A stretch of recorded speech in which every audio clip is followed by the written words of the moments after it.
Thousands of people wait in line for hours for basics. Hundreds of thousands still have nothing at all, and they're getting desperate.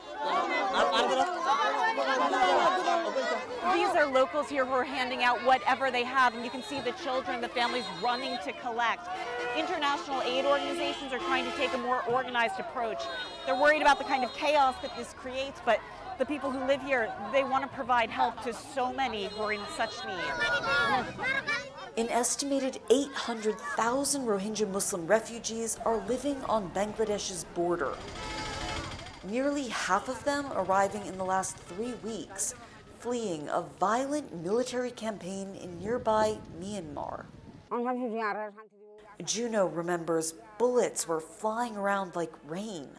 This is what they've escaped to, an overcrowded camp with tens of thousands of people in it. We're seeing children that are running around without any clothes. The clothing is soiled. There are piles of feces almost everywhere you step. This is one makeshift kind of washroom that we've seen. Aid organizations are building toilets, working to provide clean water, and vaccinating children to try to stop the spread of disease.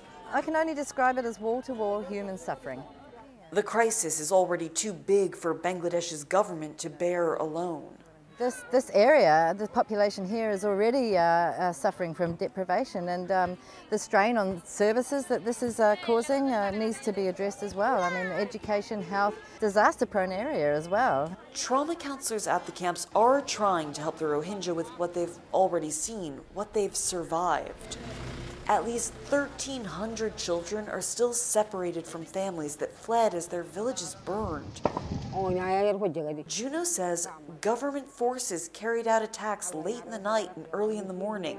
They forced girls hiding inside their homes to come out. Myanmar's military insists it's doing what it needs to wipe out terrorists after an attack on border guards. The United Nations calls it a textbook case of ethnic cleansing of minority Muslim group that has lived for generations in a predominantly Buddhist country. The government forces are torturing us, kidnapping and hacking the young men and boys, she says, raping women and girls.